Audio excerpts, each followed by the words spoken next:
La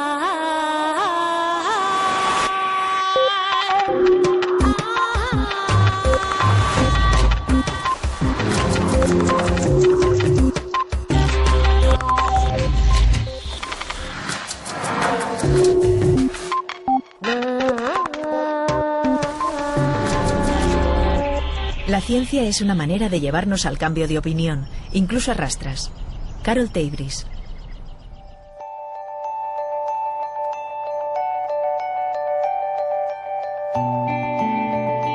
No es de extrañar que tras el éxito de la Ciudad de las Ideas, este fantástico encuentro de mentes pensantes de todo el mundo, regresara un año más tarde a su misma sede en Puebla de Los Ángeles, México. Volvimos a presenciar esta apasionada celebración de ideas nuevas y provocadoras, lanzadas a un público caluroso por varios científicos, creativos y líderes de opinión. En esta ocasión, bajo el lema Reevolución, la Ciudad de las Ideas quiso suscitar la curiosidad de la gente en torno a la creatividad, el pensamiento, los sentimientos, la imaginación, la innovación. Un año más triunfó en Puebla la creatividad y el deseo de cambiar el mundo con ideas nuevas y con el ímpetu que da la ciencia de hoy. Redes fue testigo del acontecimiento como lo fue la primera vez, y asistimos además a la fantástica promoción de un proyecto que vimos nacer entre niños y violines. El tema del que voy a hablar es el futuro. Y resulta algo audaz intentar abordarlo, pero creo que para entender el futuro también tenemos que ser capaces de entender el pasado.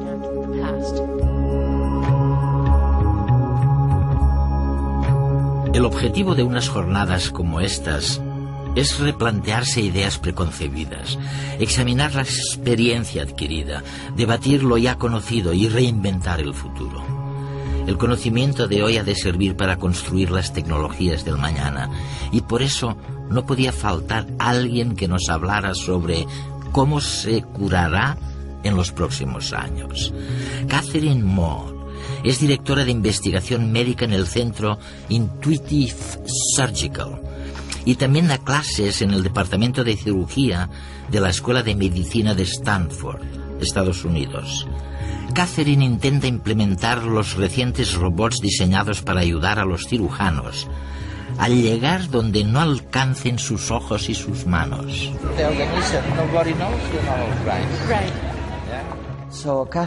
Catherine, entonces, cuando intentamos pensar en el futuro, algo que no hacemos demasiado a menudo, decimos, o los científicos dicen, que será una especie de combinación el futuro entre tecnología y biología.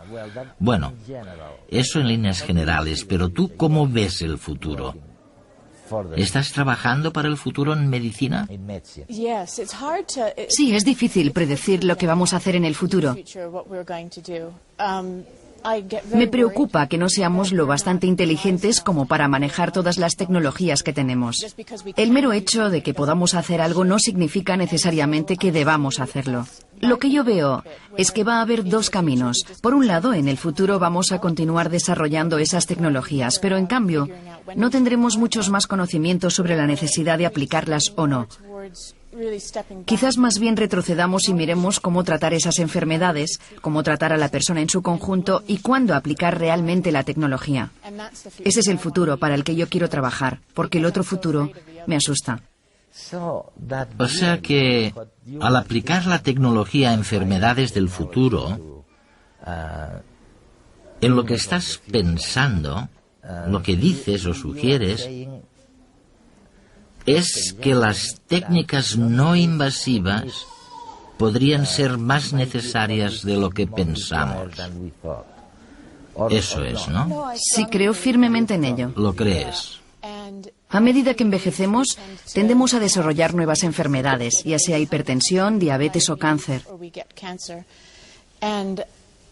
Yo creo que para superarlas tenemos que ser capaces de tratarlas de modo que la persona curada quede entera, intacta, y que sea totalmente funcional después de recibir el tratamiento. Por eso me centro en todas esas enfermedades que nos afligen, que intentamos prevenir para que, si no lo conseguimos y contraemos un cáncer, podamos cogerlo a tiempo y erradicarlo. No queremos tener que abrir todo el cuerpo para curarlo, sino hacer una pequeña incisión. Queremos eliminar ese cáncer y permitir que la persona siga adelante con su vida. Y todavía estamos muy lejos de todo esto. Mi propia experiencia en este sentido es que las terapias todavía son muy repetitivas. Tienen un enorme impacto. Quiero decir, te quitan... Es cirugía mayor. Bueno, la mitad de los pulmones. Además utilizan quimioterapia, por si acaso. Realmente la medicina que conocemos es una medicina que interfiere con la vida del paciente, que causa muchísimo dolor. En cualquier campo hay personas que tienen que hacerlo lo mejor que pueden con las herramientas de las que disponen en estos momentos.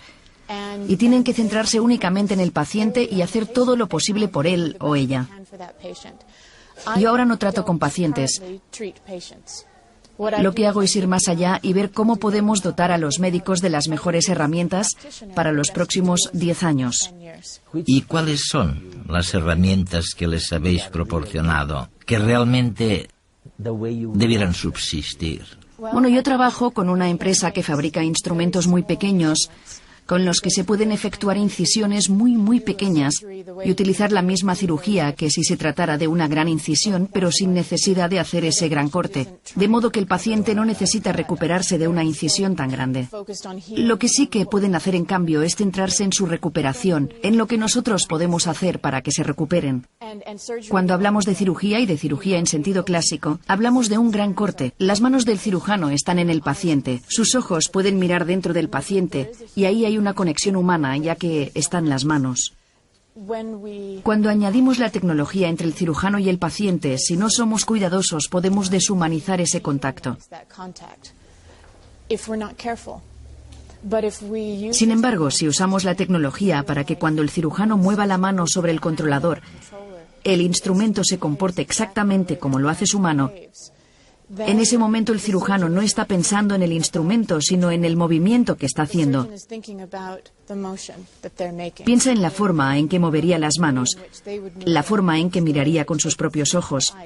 La tecnología se queda en un segundo plano y el robot se convierte en una extensión de la persona.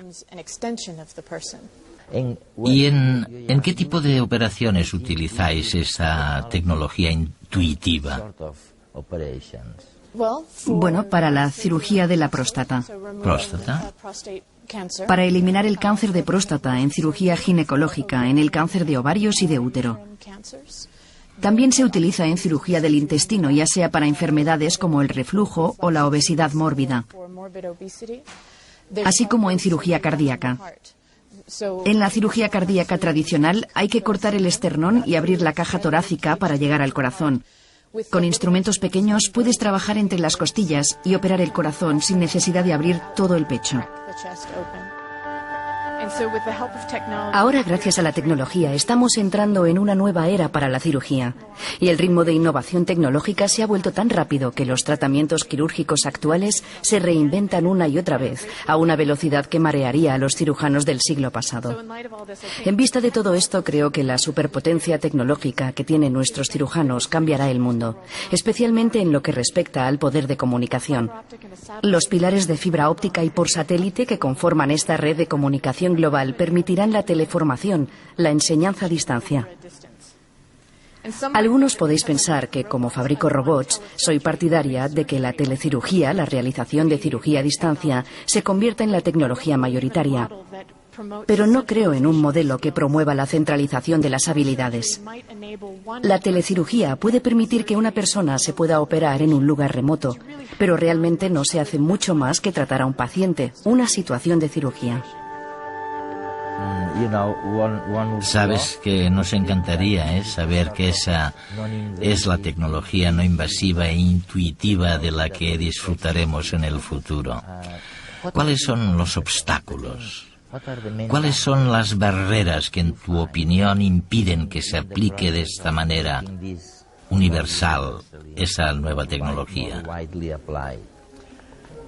Si es que hay barreras, Las hay, las hay. Se trata de una máquina de gran tecnología punta. Y es cara. Es cara. Se trata de un obstáculo importante. En todos los países se busca reducir el gasto de la sanidad pública. De modo que comprar un gran robot, que es muy caro, no parece a priori una manera de reducir el gasto. Creemos que a la larga sí que permitirá reducir costes porque cuando a alguien se le practica una cirugía mínimamente invasiva sale del hospital en un día. Y aunque la cirugía haya sido más cara, se ahorra dinero al no tener que mantener al paciente ingresado durante 5 o 6 días, como ocurre cuando se le ha practicado una gran incisión. Bueno, tenemos que enfrentarnos al hecho de que, después de haber universalizado las prestaciones médicas, obviamente ha disminuido la calidad de los sistemas sanitarios. Y el consenso radica en que en el futuro tendremos que hacer un mayor esfuerzo en todo lo que respecta a la prevención. Evitar la situación en que la ausencia de prevención... Estoy totalmente de acuerdo contigo. Creo que el hecho de que podamos tratar una enfermedad no debe llevarnos a permitir la aparición de dicha enfermedad. Si podemos aprender a prevenirla, deberíamos aprender a hacerlo.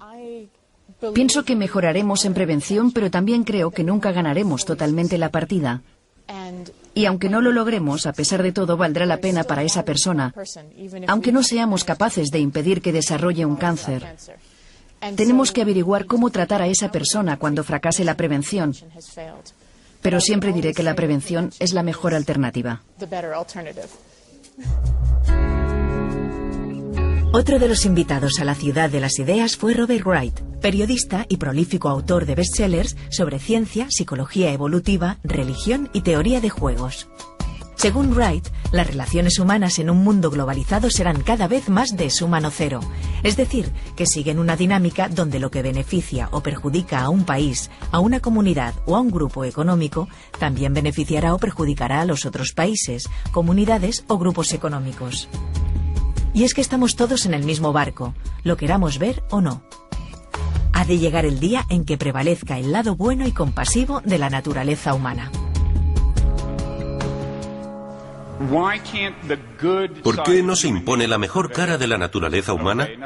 Los seres humanos son claramente capaces de sentir compasión, de entender la regla de oro de la ética, es decir, la idea de que hay que actuar con los demás como nos gustaría que actuaran con nosotros y tratarlos como nos gustaría que nos trataran. Creo que la mejor manera de abordarlo es darse cuenta de que hay una pauta en la idea de los juegos de suma cero y de suma no cero. Antes de daros una noticia que pueda salvar el mundo, debo decir que a la pregunta sobre qué tipos de condiciones nos llevan a definir a algunas personas como enemigos y a otras como amigos, la respuesta desde la teoría de juegos es decir que una dinámica de suma cero te llevará a definir a alguien como enemigo o por lo menos como rival, mientras que una dinámica de suma no cero te predispondrá más a considerarlo como un amigo o un aliado. Muy bien, ¿y a qué nos referimos con suma cero y suma no cero? Pues bien, un juego de suma cero es el tipo de juego que conocemos principalmente a través de los deportes en los que hay un ganador y un perdedor. Como el fútbol, por ejemplo. Pensemos, por ejemplo, en la selección mexicana. Cuando alguien marca un gol en un partido en el que participa la selección, ese gol será bueno para un equipo y malo para el otro. Por tanto, si sumamos la fortuna de los participantes, el resultado es cero. Por eso se llaman juegos de suma cero, porque en ellos la suerte de los participantes está inversamente correlacionada. Sin embargo, ¿cuál es la relación entre los jugadores del mismo equipo? Dentro del equipo mexicano, cada gol será bueno para todos o malo para todos. Su suerte está directamente correlacionada. Todos ganan o todos pierden. Se trata de un resultado de suma no cero, un juego de suma no cero. En este tipo de juego se podría decir que todos están en el mismo barco. Su fortuna está correlacionada. En cierto modo, se podría parafrasear lo que decía al principio y afirmar que la compasión fluye más fácilmente por canales de suma no cero, porque la manifestamos de un modo más natural así. Y también utilizamos la regla de oro de un modo más natural en canales de suma no cero. De modo que las redes de suma no cero deberían, en teoría, sentar una mejor base para la compasión y para tratar a los demás como nos gustaría que nos trataran. Y ahora la buena noticia. Puede que salve el mundo, puede que no, pero creo que es una noticia positiva. Resulta que en el transcurso de la historia, desde la Edad de Piedra, las redes de suma no cero han crecido. Estas redes que podrían expandir la compasión han tendido a aumentar. Desde la invención de la rueda, de las carreteras y del transporte, hemos presenciado el desarrollo de tecnologías que permiten que cada vez más personas participen en juegos de suma no cero, con personas que están más y más lejos, de manera que su suerte está interrelacionada. Por eso creo que han crecido las organizaciones sociales, desde los poblados de cazadores-recolectores, pasando por los estados e imperios hasta ahora, que estamos en el umbral de una sociedad global. Todavía no hemos llegado ahí. No tenemos una sociedad global cohesionada, pero, sin duda, si me preguntáis qué es lo que mantiene unida a la sociedad global de la manera en la que lo está, cuál es la esencia de la globalización, mi respuesta sería que se trata de las relaciones de suma no cero. Y mucho más de lo que somos conscientes. Muchas personas, cuando compran un automóvil, no se dan cuenta de que están jugando un juego de suma no cero con los trabajadores de muchos países distintos. De hecho, ayudan a pagar su sueldo y estos trabajadores lo ayudan construyendo el vehículo. Así funciona la globalización, mediante correlaciones de fortuna entre personas de todo el mundo. Lo hemos visto claramente con la crisis económica, porque la crisis ha sido mala para todos y la recuperación le vendría bien al mundo en su conjunto. Se trata de una correlación global de suertes que nos dice que hasta cierto punto estas dinámicas de suma no cero se han generalizado, puesto que hay muchas dinámicas así. Problemas medioambientales que afectan a todo el planeta y nos ponen en el mismo barco. Enfermedades que pueden propagarse con facilidad a través del transporte y que nos conviene erradicar, porque aplacarlas es bueno para todos y no combatirlas nos perjudica a todos. Hay muchísimos ejemplos. La propagación de las armas de destrucción masiva nos perjudica a todos y deberíamos hacer más de lo que hacemos para controlarlo.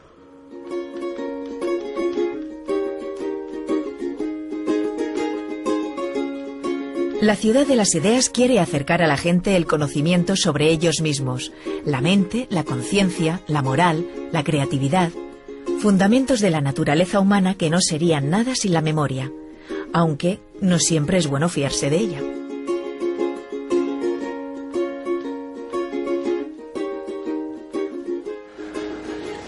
La memoria es una cosa que me gusta decirle a la gente que quiero. La memoria sirve bastante bien para recordar la impresión general de las cosas. Ahora, por favor, creedme, tengo 73 años, no os fiéis de la memoria para los detalles. No olvidéis que la memoria es muy imprecisa. Tan imprecisa que a mí me maravilla que los jueces sigan recurriendo al testimonio de personas que recuerdan haber visto a alguien que asesinaba a otro. Porque la memoria es absolutamente imprecisa. Y os voy a hacer un experimento que me hicieron en Harvard, un amigo también común que se llama Daniel Schachter, y que es un experimento muy sencillo. Yo os voy a enumerar ahora 15 palabras. No os las aprendáis de memoria, por favor, simplemente familiarizaros con ellas, sabed si os las he dicho o no las he dicho, porque después os voy a preguntar, oye, tal palabra estaba en la lista de las 15. Bueno, pues os leo las 15. Yo me las sé de memoria, pero os las voy a leer. Dice caramelo, azúcar, ácido, amargo, bueno, sabor, diente, agradable, miel, refresco, chocolate. Iba a decir churro, pero no es churro, es duro, pastel, comer y tarta. ¿Ok? Pues vamos a hacer la primera prueba. Vamos a hacer 2. En este listado de palabras está la palabra perro. Oye, habéis acertado fabulosamente. Bien. No está la palabra perro. Pero en cambio, ¿está la palabra dulce? No está la palabra dulce. No está la palabra dulce. O sea que os habéis equivocado de lleno. Y os la acabo de enumerar. ¿Y qué quiere decir eso? Quiere decir eso que no os podéis fiar de la memoria para las cosas pequeñas, para los detalles, para la precisión. En términos generales, la memoria sirve, pero en términos concretos es demasiado imprecisa. Pero no podemos considerar la imprecisión de nuestra memoria como un defecto debido a los avatares de la evolución del cerebro. Este ha de configurar una perspectiva del mundo que le rodea coherente y fácil de controlar, sin demasiados malos tragos. Y para eso, además de una memoria selectiva y aproximada, tiene otros curiosos mecanismos de supervivencia, como el autoengaño. De este habló la psicóloga social Carol Tabriz. Mi pregunta peligrosa es, ¿por qué las personas no se sienten culpables cuando deberían hacerlo? Cuando se dan cuenta de que han hecho daño a alguien que les importa, ¿por qué no se sienten culpables? Pues bien, el gran psicólogo social Leon Festinger ofreció una explicación en la teoría sobre disonancia cognitiva que desarrolló hace más de 50 años. La disonancia es lo que sentimos cuando dos actitudes, o una creencia y una conducta, entran en conflicto. Cuando fumas, aunque sabes que puede matarte. Desde la teoría de Festinger, más de 3.000 experimentos de psicología cognitiva y social han confirmado el mecanismo de disonancia cognitiva e incluso lo han localizado en el cerebro. Los seres humanos están predispuestos a prestar atención a la información que confirma sus creencias y a ignorar y minimizar la información que refuta lo que creen. Nuestras mentes están diseñadas para la consonancia. La disonancia es especialmente dolorosa y especialmente punzante cuando amenaza un elemento importante del concepto que tenemos sobre nosotros mismos. Cuando esta información pone en peligro la manera que tenemos de vernos o cuando cuestiona una creencia política o religiosa que consideramos fundamental. Por ejemplo, si nos consideramos personas competentes, morales, amables y buenas, y de repente nos llega la información de que hemos hecho algo incompetente, o que tal vez no resulte muy ético o poco amable. Tenemos dos maneras de reducir la disonancia. Podemos decir, gracias, tesoro de mi vida, por mostrarme lo incompetente, estúpido y cruel que he sido. Perdóname, discúlpame inmediatamente. O bien le podemos decir a la otra persona dónde puede meterse esa información.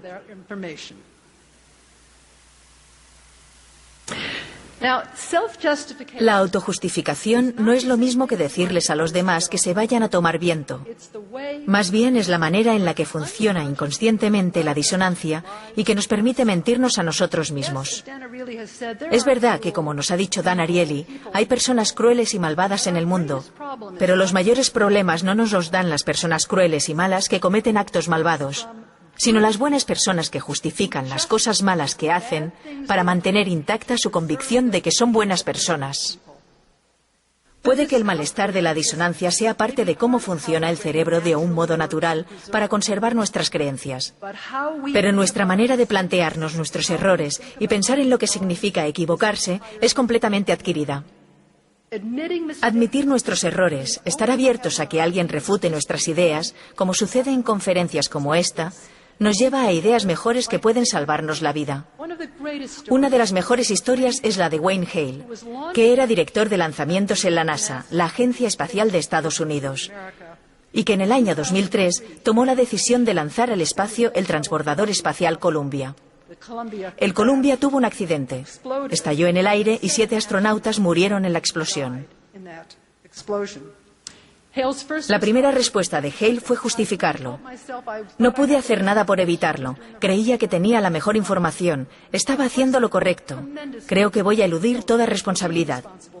Por supuesto, se sentía terriblemente culpable por las muertes de sus amigos. Y luego se dio cuenta. Cambió de actitud totalmente y escribió un comunicado para todo el personal de la NASA que decía lo siguiente: el tribunal de mi propia conciencia me ha condenado como culpable por no haber evitado el desastre del Columbia.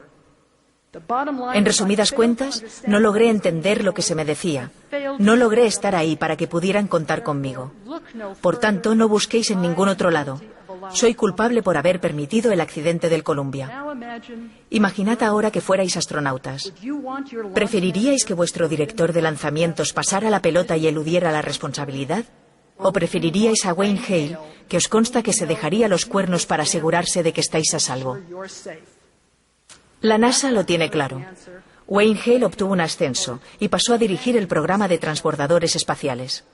Los seres humanos son reacios al cambio, pero seguimos teniendo la capacidad de cambiar.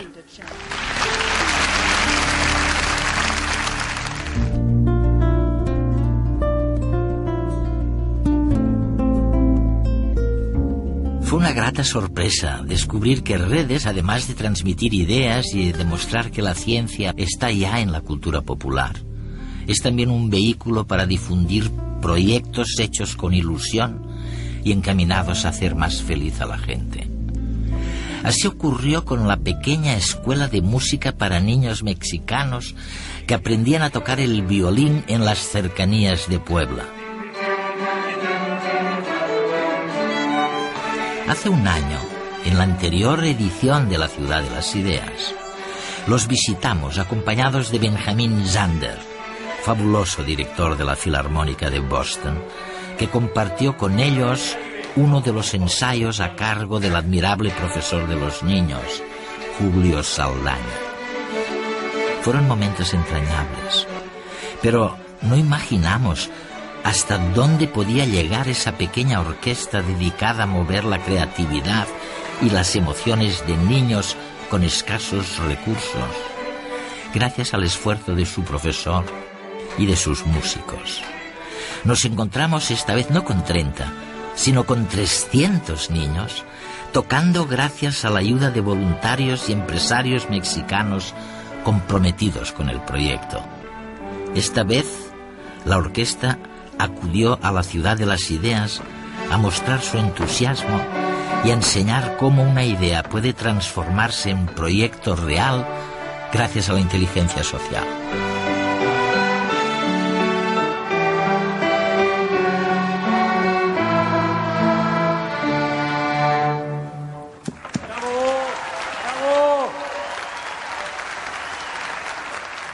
Marx decía una cosa fabulosa. Él, criticando un poco a la propia comunidad científica, él decía: hay científicos que saben cada vez más de menos hasta que lo saben todo de nada, ¿no? Y es verdad que ocurre a veces, desgraciadamente muy a menudo, que lo que un científico trabaja el otro no lo sabe. De ahí ha surgido el concepto de la inteligencia social. O sea, hasta ahora se estudiaba el cerebro y sobre todo las patologías del cerebro, pero no se estudiaba la relación de un cerebro con otro. ¿Y qué ocurre en un país cuando artistas, maestros, alumnos, empresarios, músicos se ponen de acuerdo poco a poco, paulatinamente, en montar estas redes que producen un invento, que producen, que innovan algo que no existía antes? Y este es un ejemplo, yo creo que lo debiéramos guardar todos en el recuerdo y en la memoria, de aplicación de la inteligencia social. Cómo, aplicando la inteligencia social, muchas veces se consigue mucho más que pidiendo a un gobierno que haga una cosa determinada. Muchísimas gracias. Gracias.